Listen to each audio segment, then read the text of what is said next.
सर्वां पुरोचमानाय सर्वमेतद् रोचते कुलं तस्यात् परोचमानाय सर्वमेव न रोचते।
विसरून जा सर्व काही, सगळं काही विसरून जा.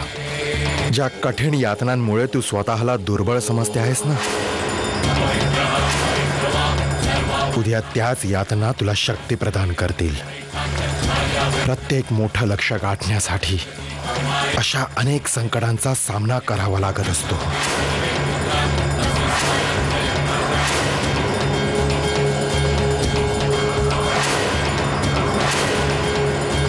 क्रियां पुरोचमानाय सर्वमेतद् रोचते कुलं तस्यां स्वरोचमानायां सर्वमेव न रोचते।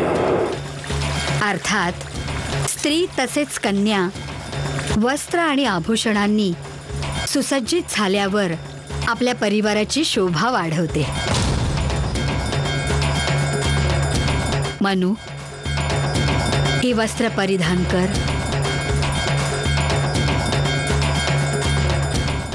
आणि मला हे पूर्णपणे ठाऊक आहे की उद्याच वहिनी साहेब तुझं शुद्धीकरण करणार आहेत मनू, पण तू जरा देखील लाज वाटून घेऊ नकोस मनू बाळा।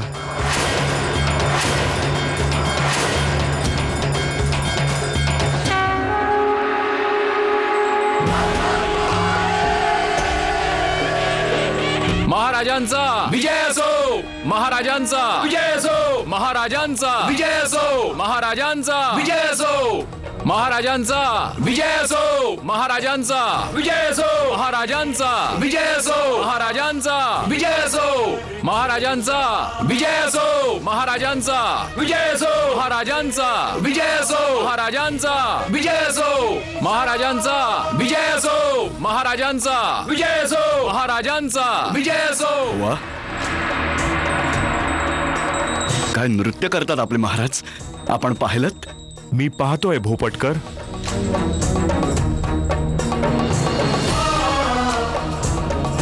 कृष्णराव, काय झालं?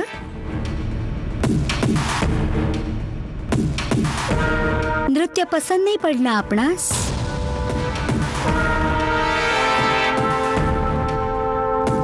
झाशीच्या गादीचं स्वप्न तर आता आपण विसरूनच जावं। आता तर त्यावर वेश्यांच्या घुंगरातील आवाज निघताना दिसतात।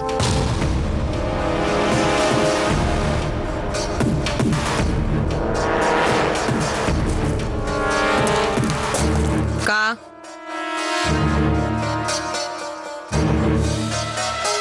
निघून का आलात?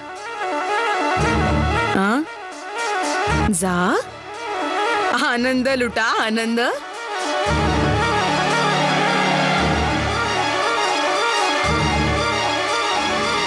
झाशीची गादी तुझीच आहे आणि तुझीच राहील। जा,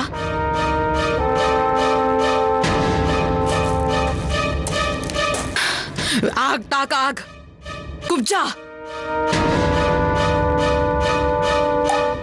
झाशीच्या गादीवर गंगाधररावचा कसलाही अधिकार नाही।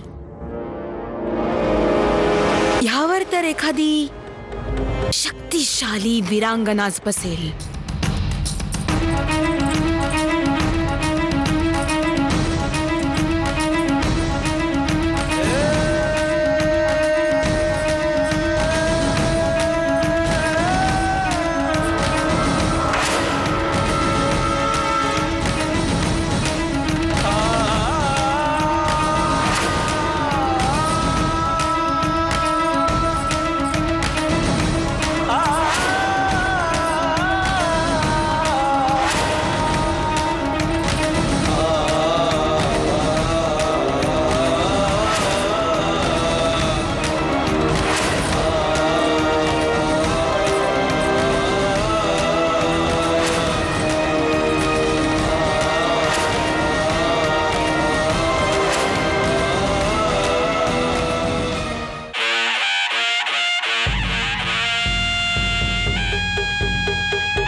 यस्मरेत् पुंडरीकाक्षं सबाह्याभ्यन्तरं शुचिः पिता रक्षति कौमारे भर्ता रक्षति यौवने रक्षन्ति स्थविरे पुत्राः नास्त्री स्वातंत्र्यमर्हति।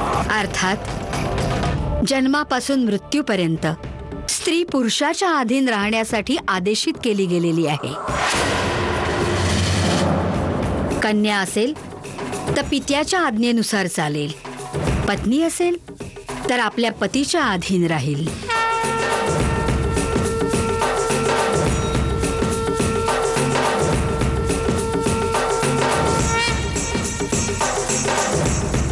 मनू, या शुद्धीकरणाने तुझा नवा जन्म झाला आहे. तुझ्या आत एका वीरांगनेने जन्म घेतलाय आणि वीरांगनेला पूर्णपणे ठाऊक असतं की कशा प्रकारे पराजयही विजयात बदलता येत असतो. आता तू महालात प्रवेश करू शकतेस. या क्षणापासून या महालातून तुझी पावलं तोपर्यंत बाहेर पडणार नाहीत जोपर्यंत तुझा विवाह नाही होणार. अनुबाळा, जशी उद्या आई दुर्गेच्या मूर्तीची प्राण प्रतिष्ठा होईल त्याच वेळी तुझ्या शुद्धीकरणानंतर तुझ्या अंतरंगात दुर्गा मातेचं रूप प्रज्वलित होईल.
सावधान सावधान, महाराजाधिराज श्रीमंत सरकार गंगाधरराव नेवाळकर येत आहेत हो.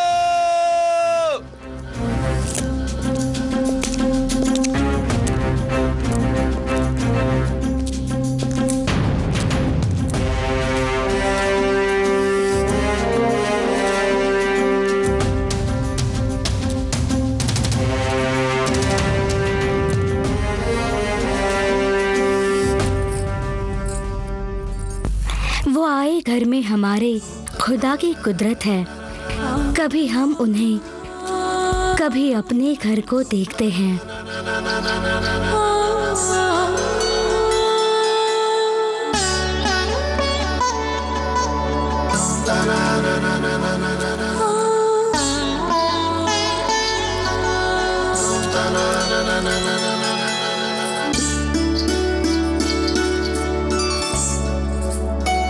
आम्ही तर आपली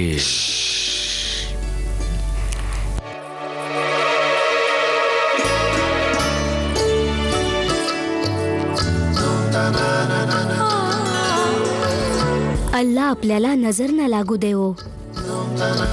आम्ही आमच्या जीवनामध्ये असं तांडव नृत्य नाही पाहिलं. आम्ही तर आपली तारीफ करायला आलो होतो.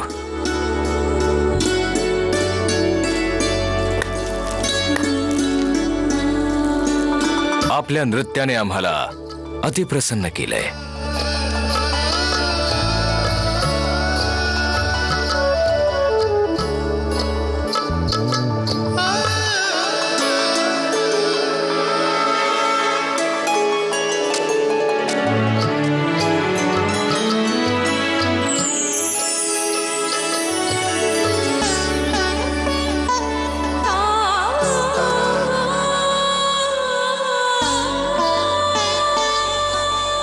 आपल्या सुरादार गळ्यापेक्षा सुंदर नाहीये. जर आपण ह्याला कबूल केलं तर आम्हाला फार खुशी होईल.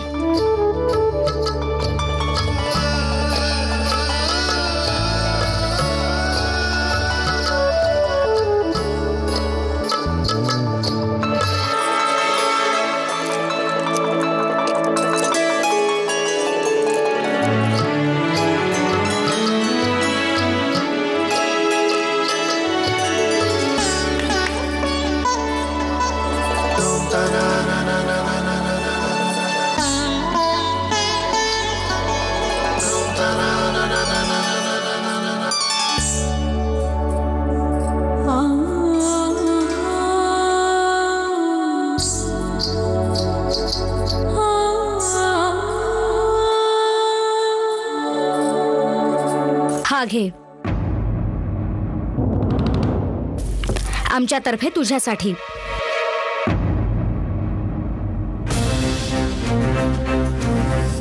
मोतीबाई, आम्ही आपलं हे वागणं समजू शकलो नाही. हुजूर, तोफे भेटी देणं तर हर बादशहाची फितरत असते आणि असे तोफे मन रिझवायला चांगले असतात. चुकीची माफी असावी, पण हे खरी खुशी नाही देऊ शकत. मोतीबाई, मग आम्ही काय करायला हवं ज्याने आपल्याला खरी खुशी मिळेल? काय आपण आमची खुशी पुरी करू शकाल? बोला, आम्ही आपली प्रत्येक खुशी पुरी करू.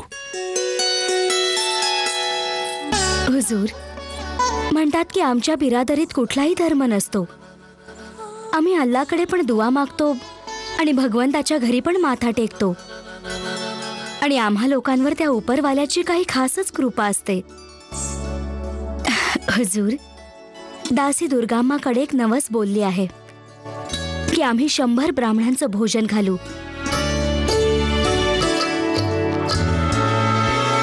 आणि गरिबांमध्ये सोनं आणि चांदीची खैरात करू. बस इतकीच गोष्ट. आम्ही आपली ही खुशी आत्ताच पुरी करतो.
भाऊंसाठी एक मोठा सफेद दुधासारखा घोडा आणलाय. अरे मिठूला काय झालं? आता वेळ आली आहे. ते कसली वेळ? स्वातंत्र्य देण्याची. कोणाला?